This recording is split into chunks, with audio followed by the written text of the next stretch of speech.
Berland. Merci d'avoir accepté de faire cette interview. Je m'appelle Samson Kimberly et je vous présente Oyaniza Paisi. Nous sommes toutes les deux en classe de 3e 9. Pouvons-nous commencer l'interview? Bien sûr. Évidemment. Pouvez-vous vous présenter en quelques mots? De quel pays et de quelle ville êtes-vous? Quel âge avez-vous? Je suis Matteo, je viens d'Italie, mais j'habite à Amsterdam. J'ai 27 ans. J'ai juste terminé depuis quelques mois mon master et j'essaie d'obtenir un doctorat sur la palynologie. Je travaille sur le pollen, sur des tout petits restes de végétaux. Alors, Laurent Marivaux, j'ai 47 ans, bientôt 48 la semaine prochaine. Et je suis chercheur au CNRS. Je travaille sur des petits mammifères, à savoir les petits rongeurs et aussi les primates. Et plus particulièrement, depuis ces 10 dernières années, sur les petits rongeurs et les petits primates d'Amérique du Sud en général, que je suis depuis ma thèse que j'ai soutenue il y a 25 ans. Leur origine en Asie, ils sont passés en Afrique, ils sont passés en Amérique du Sud, et moi je retrace leur histoire évolutive depuis la nuit des temps. Voilà, et ils travaillent à Montpellier. Dans le même institut. Voilà. Et puis, moi je suis Pierre-Olivier Antoine, je suis paléontologue aussi, je suis professeur à l'université de Montpellier, c'est-à-dire que je fais à la fois des enseignements pour des étudiants et de la recherche, notamment avec Laurent et aussi avec Matteo. Et moi, rien ne me prédestinait à venir ici parce qu'à l'origine, je travaillais sur des rhinocéros en Asie. Et en fait, quand j'ai été embauché pour mon premier emploi à l'université de Toulouse, on m'a dit « On veut bien t'employer, mais il faut que tu travailles en Amérique du Sud. » Alors j'ai accepté, et puis voilà. Donc là, en Amérique du Sud, depuis une vingtaine d'années, je travaille sur l'émergence, l'origine et l'évolution des écosystèmes qu'on dit néotropicaux, c'est-à-dire les zones tropicales du Nouveau Monde. En gros, c'est l'Amazonie et le plateau des Guyanes. En quoi consiste le métier de paléontologue? Alors, il consiste en beaucoup de facettes différentes qui nous plaisent tous, ou toutes. C'est du terrain, on en revient, on trouve des fossiles, et ces fossiles, que ce soit nous qui les ayons trouvés ou d'autres, on va les exploiter, c'est-à-dire essayer de les identifier, savoir à quel organisme ils appartenaient. Animal, végétal, même parfois des champignons. Et pour ça, on va se spécialiser soit sur les végétaux, soit sur les animaux. Ça, on le fait en laboratoire. Alors on dit laboratoire, mais c'est pas un laboratoire avec une blouse, avec un masque et des lunettes. C'est un laboratoire, ça veut dire que c'est l'endroit où sont concentrés les chercheurs et où ils ont leur bureau. Et notre travail, il va consister surtout à travailler sur ordinateur. Et on travaille dans un réseau mondial. C'est-à-dire qu'il n'y a pas de nationalité, il n'y a pas de langue qui tienne. On parle tous à peu près la même langue. Bon, souvent c'est l'anglais, quand même. Ou l'espagnol ici, beaucoup. Et on travaille à n'importe quelle heure du jour ou de la nuit entre la Colombie, le Pérou, les Pays-Bas et la France. Comment avez-vous décidé de devenir paléontologue? Allez Laurent. Alors ça c'est une bonne question. Alors on a tous quelque part quelque chose qui est caché au fond de nous quand on est au collège. On est toujours intéressé par l'histoire, on est toujours intéressé par la géologie. Et moi c'est vraiment sur les bancs de la fac, à l'université, qu'il y a eu un prof qui m'a fait un cours sur l'histoire des fossiles. C'était pas moi. C'est pas encore. Et j'ai eu la révélation, je lui ai dit c'est ça que je veux faire. En fait c'est la culture, la curiosité qui m'a mené à faire ce métier. Essayer de comprendre l'histoire des choses. Et moi, c'est un peu différent. C'est comme ça vous montre qu'il y a plusieurs profils possibles. Moi, c'est depuis tout petit, quand j'étais tout petit. Alors, je suis encore petit, mais à l'époque, j'étais tout petit. Et c'est ce que je voulais faire. Moi, c'était vraiment comprendre l'évolution, mieux comprendre l'évolution, et encore plus l'évolution des animaux. Et encore plus l'évolution des grands animaux. Et pourtant, je n'aimais pas les dinosaures. Et c'est pour ça que je travaille sur des animaux grands, qui ne sont pas des dinosaures, qui sont des mammifères, des animaux à poils et à mamelles, comme nous. Les rhinocéros, les éléphants, et puis ici des animaux très très gros aussi, qui s'appellent des paresseux, je pense qu'on en reparlera un petit peu. Et toi Matteo? Pour moi aussi, l'intérêt quand j'étais petit, j'étais intéressé non, pour les animaux préhistoriques, les dinosaures et tout ça, non? Comme plusieurs Mais après, il a pris plus forme à l'université quand je me rendais compte que je veux étudier le présent et comme le présent s'est formé à travers de le passé. Donc, la paléontologie met le passé, l'étude de l'histoire naturelle. Est-ce que c'était le métier que vous vouliez faire quand vous étiez en troisième comme nous? Oui. Je peux pas faire un plus sincère. C'est oui, c'est ce que je voulais faire. Et ça a marché. Donc ça vous prouve que ça peut marcher. C'est possible. Moi, ça ressemblait à ça, mais c'était pas encore vraiment là. J'avais pas mis la couleur dessus. J'ai mis la couleur dessus après le lycée. Pour moi, à l'université, ok, bien, ça a pris la forme, etc. Quelle étude faut-il faire pour devenir paléontologue? Très longue. Trop longue. Alors, ces études, elles peuvent venir de la biologie, parce qu'on étudie des organismes, des animaux, des plantes. Donc il faut avoir cette connaissance, comme ceux que vous pouvez voir en SVT, finalement. En SVT, vous avez le SV, la vie, c'est les organismes. Et pour mieux comprendre comment ils ont vécu, à quelle époque et dans quel milieu, dans quel environnement, il y a une autre façon de voir les choses qui est d'utiliser l'angle de la Terre, le T de SVT. Donc vous voyez, si vous faites des SVT, c'est super facile parce que vous allez forcément venir d'un côté ou de l'autre et converger vers les animaux, les organismes dans leur environnement. Et ça, la paléontologie, c'est ce qu'on appelle une discipline à l'interface, c'est à la frontière des deux, et elle fait se rejoindre les sciences de la vie et les sciences de la Terre. Donc ça dure beaucoup de temps. Et ça dure très longtemps.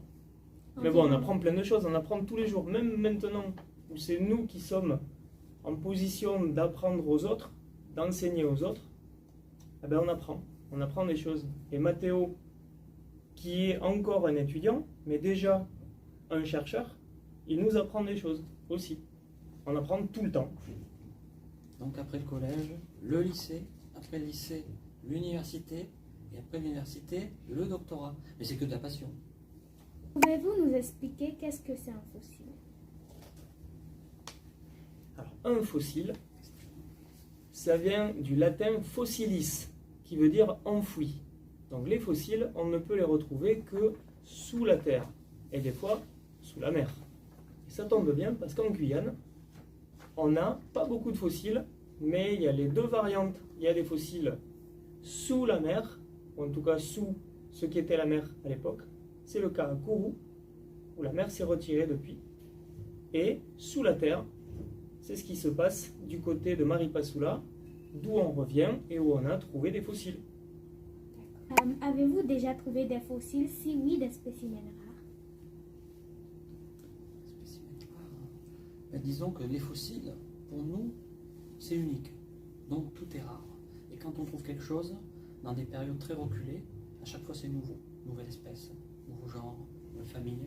Et donc nous, on essaie de reconstruire l'histoire évolutive grâce à ces jalons qu'on retrouve dans le passé. Et c'est notre enquête, de trouver ces jalons qui sont rares et qui sont nouveaux. Alors pour vous donner des exemples, Laurent, il a découvert et décrit les plus anciens lémuriens au monde. Ils sont en Asie, au Pakistan. Ensemble, on a découvert les plus anciens rongeurs d'Amérique du Sud, qui sont au Pérou. On a découvert les plus anciens primates typiques d'Amérique du Sud, c'est au Pérou. On a découvert les seuls insectes fossiles d'Amazonie, c'est au Pérou. On a redécouvert le plus grand mammifère terrestre de tous les temps. C'est un rhinocéros qui pesait 20 tonnes. C'est au Pakistan. Et puis j'en ai redécouvert après en Turquie. Et puis on en a fouillé ensemble en Géorgie, à côté de la Russie. Et voilà. Donc c'est pas mal de choses. Et Mathéo, il a peut-être pas encore découvert beaucoup de choses, mais il a déjà découvert une mangrove en pleine Colombie. C'est une mangrove, donc un bord de fleuve-mer, baigné par les marais, à 3000 km de l'embouchure de l'Amazone, à son âge. On trouve des pollens fossiles de cette mangrove bien loin de la côte. Et c'est une espèce qui est encore aujourd'hui. 15 millions d'années. Ouais. Voilà, il y avait la mer en Amazonie. C'est lui qui a découvert ça. Alors, Mon professeur, mon professeur et j'ai fait un travail avec. Pourquoi êtes-vous venu en Guyane? Parce que ça nous plaît, parce qu'on est très très très content de pouvoir ressortir de Montpellier après 1 an et demi sans avoir pu voyager, et qu'on attendait ça depuis très longtemps, et aussi parce que il y a 5 ans, alors il y a 5 ans je crois que vous étiez en CM1 ou quelque chose comme ça, et donc il y a 5 ans, on a commencé à vouloir travailler en Guyane parce qu'on s'est rendu compte qu'il n'y avait pas de fossiles connus en Guyane, aucun. Rien. Aucun animal, aucune plante, aucun champignon fossile connu en Guyane. Rien. Et du coup, on a travaillé là-bas. Enfin, on a travaillé à Montpellier pour essayer de monter un projet. On a eu de l'argent pour fonctionner. Et on est venu travailler ici en 2017. Et puis on est revenu en 2019. Et là, en 2019, des fossiles avaient déjà été trouvés à Kourou. Donc on a travaillé sur l'emprise du centre spatial de Guyane, à Kourou. Et puis, plus récemment encore, en janvier 2021, des gens du parc amazonien de Guyane, à Maripasoula, ont informé les services régionaux de l'archéologie qu'il y avait un spécimen bizarre qui avait été découvert. Est-ce que ça pourrait pas être un fossile? On m'a envoyé des photos, et c'était bien un fossile. Du coup, on a remonté un projet pour avoir de l'argent pour pouvoir venir, parce que les billets d'avion coûtent cher. On a monté toute une équipe, et avec cette équipe, il y a 15 jours, on est arrivé. Et la semaine dernière, on était en plein camp de terrain, en pleine forêt, au beau milieu de plein de monde qui ne se parle pas trop d'habitude. Et on a retrouvé l'endroit où il y avait des fossiles. On a récupéré des fossiles que des gens sur le terrain avaient trouvés, et ils sont dans le sac. Avez-vous déjà trouvé plusieurs choses intéressantes en Guyane? Oui. Les choses les plus intéressantes qu'on a trouvées, ce sont, parmi les fossiles, des vestiges de ceux qui nous renseignent sur les temps passés en Guyane. Alors, pour vous donner un exemple, il y a 125 000 ans, il n'y avait pas encore d'hommes en Amérique du Sud. Les humains n'avaient pas franchi le détroit qui permet le passage entre l'Asie et l'Amérique du Nord, et il n'y avait personne en tant qu'humain. Mais il y avait déjà des animaux et des plantes, beaucoup. Et là, en fait, à cette époque-là, Kourou, c'était sous la mer. Et c'était la mer, c'était un récif avec des coraux, avec des huîtres, avec des requins. Donc ça, c'est des trucs très très chouettes qu'on a découverts, et sur lesquels on travaille depuis maintenant 2019. Et la dernière chose très très chouette qu'on a découvert, encore, c'est ce dont je viens de parler, c'est du côté de Maripasoula. Là, c'était un autre environnement, et c'était un animal très très gros qui n'existe plus aujourd'hui, qui est un cousin des paresseux, mais au lieu de faire quelques kilos, il faisait plusieurs tonnes. Il pesait comme un 4x4. Et il mangeait des feuilles. Et probablement à l'époque, il vivait dans un environnement qui aujourd'hui est recouvert de forêt, et qui était une savane. Et ça, c'est Matteo qui va nous le prouver. J'ai trouvé du pollen de savane où aujourd'hui on trouve la forêt, non? On trouve juste du pollen de savane à ce niveau-là. À 30 km d'ici, sur la route de Paul Isnard, Matteo il a déjà étudié du pollen, donc des tout petits grains, ceux qui irritent le nez et qui nous fait le rhume des foins. Ces petits trucs, ça nous sert à identifier l'environnement de l'époque. Ce qu'on appelle changé. Voilà, et il a beaucoup changé en Guyane. D'accord. Avez-vous déjà nommé ce fossile? Alors, on n'a pas nommé ces fossiles encore parce on n'a pas fini de les étudier, mais on a déjà nommé des fossiles, oui. Ça nous arrive assez fréquemment de nommer des fossiles. On nomme des fossiles. Alors, quand on découvre des fossiles, il y a une règle qui dit qu'on n'a pas le droit de se les dédier à nous. C'est normal. On n'a pas une spéciale dédicace à nous-mêmes. C'est interdit. Ce serait pas chouette. On le fait à des gens, on dédie ces fossiles, ces noms d'espèces, à des gens qui ont compté pour nous, à des gens qui ont compté pour la discipline, pour le pays où ils sont trouvés. Ou alors on va les dédier à des lieux. Donc par exemple, il y a un éléphant qui a été décrit en Guyane, même s'il n'a pas été découvert en Guyane. Et son nom d'espèce, il s'appelle cayennensis. Et vous avez compris que c'est parce que on pensait qu'il avait été trouvé à Cayenne. Est-ce que vous travaillez avec plusieurs collègues? Toujours. Alors on travaille toujours en équipe. Et ces équipes, comme on vous l'expliquait tout à l'heure, c'est des équipes internationales. Alors elles vont être avec des Italiens qui vivent aux Pays-Bas, des Nîmois qui vivent à Montpellier, des Toulousains qui vivent à Montpellier, donc ça c'est pas trop loin. Mais avec des collègues de l'université de Guyane, comme Arnaud Heuret, avec des collègues qui viennent de loin, comme François Pujos, qui normalement aurait dû être avec nous. Lui, il est bordelais et il est chercheur en Argentine. Sauf que depuis 1 an et demi, il n'a pas pu sortir d'Argentine, donc il n'a pas pu venir. Et en fait, c'est lui le vrai spécialiste des paresseux géants. Et donc on essaie de le tenir au courant par image, par SMS, par tout ce qu'on peut des découvertes. Et lui, il nous renseigne sur ce qu'on a vu. Mais oui, c'est un travail en réseau et de chercheurs. En fait, on cherche des compétences et des expertises qui sont complémentaires. Les végétaux, les petits animaux, les grands animaux. Comment ça se passe quand vous êtes en mission? Allez Laurent. Comment ça se passe? Eh bien, on essaie de chacun apporter nos compétences, notre expertise. Et tout réuni permet de répondre aux questions auxquelles on se pose. Quand on est en France, en métropole, on se pose des questions, on monte des programmes, on monte des projets, on vient sur le terrain pour répondre à ces questions. Et la plupart du temps, chacun contribue avec son expertise à des réponses. Mais la plupart du temps, on trouve des choses qui posent encore plus de questions. Et donc on rentre en métropole et on refait des projets, on rediscute, on se réunit, on fait des congrès, des séminaires, on lit beaucoup, on fait beaucoup de bibliographie, on décrit ce qu'on a trouvé, on le publie, on le partage et on le communique. Et ça, c'est le travail du scientifique, communiquer, découvrir, communiquer, partager. Et de manière plus pratique, quand on est sur le terrain, comme la semaine dernière, eh bien on prend un hamac à moustiquaire avec une bâche, un sac à dos avec des tamis, des bâches, de quoi manger pour 5 jours, de quoi travailler, de quoi écrire. Et puis voilà, on passe 5 jours à prospecter, à explorer, à discuter avec les gens qui sont là-bas, quels qu'ils soient. Là en l'occurrence, ceux qui étaient là-bas les plus nombreux, ce sont des orpailleurs, qui sont des orpailleurs clandestins.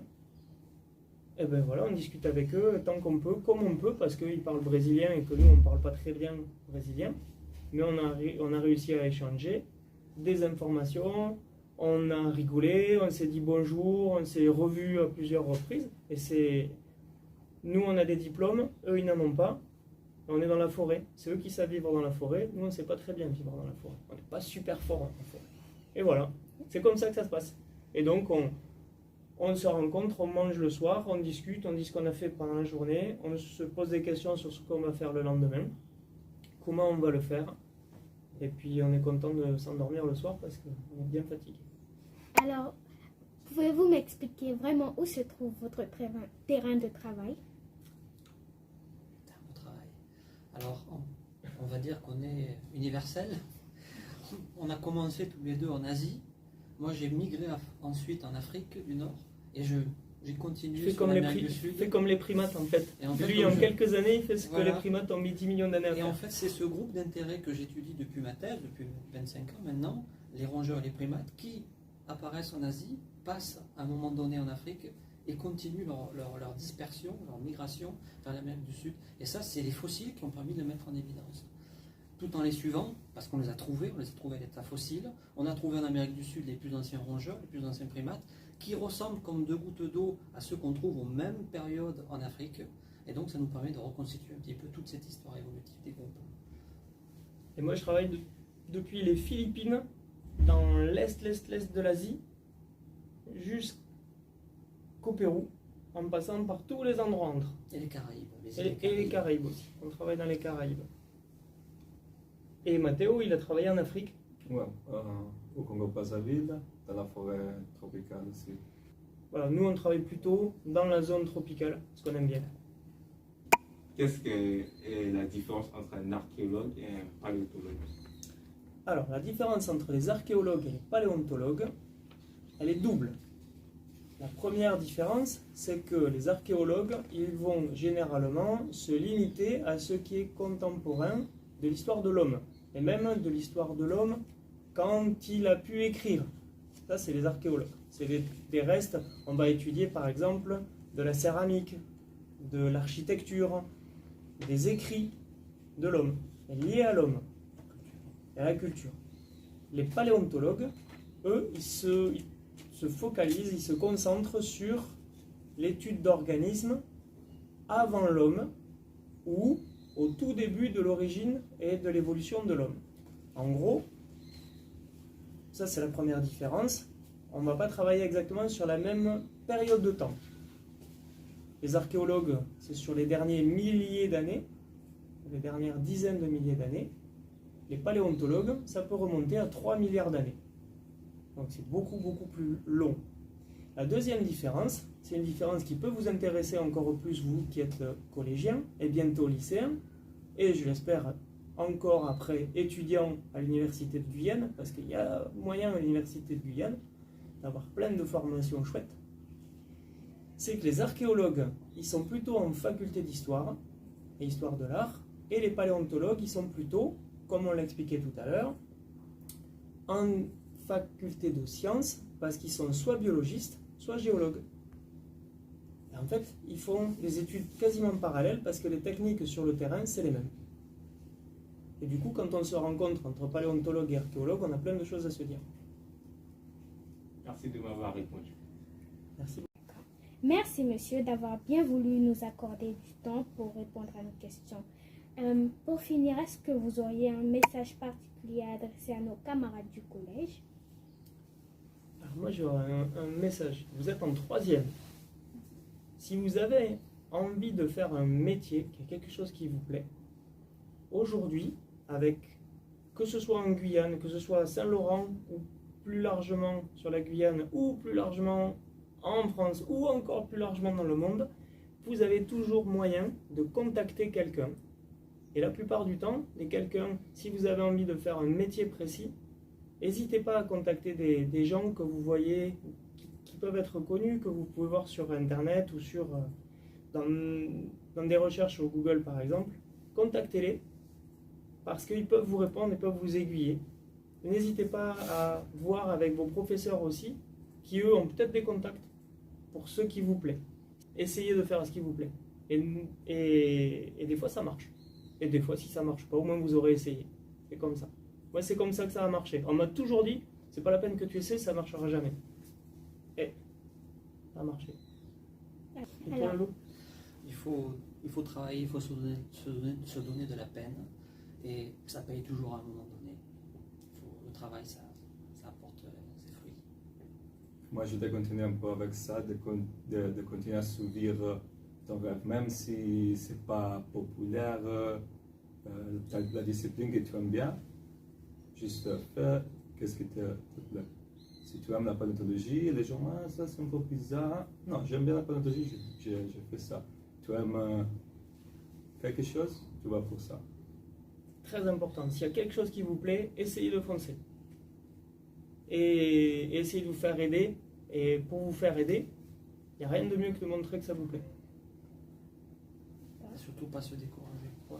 Ça, il faut du courage. Merci, monsieur, pour cette interview. Ça fait plaisir. Merci beaucoup à vous, et c'était super, c'est des questions extrêmement pertinentes. Bravo.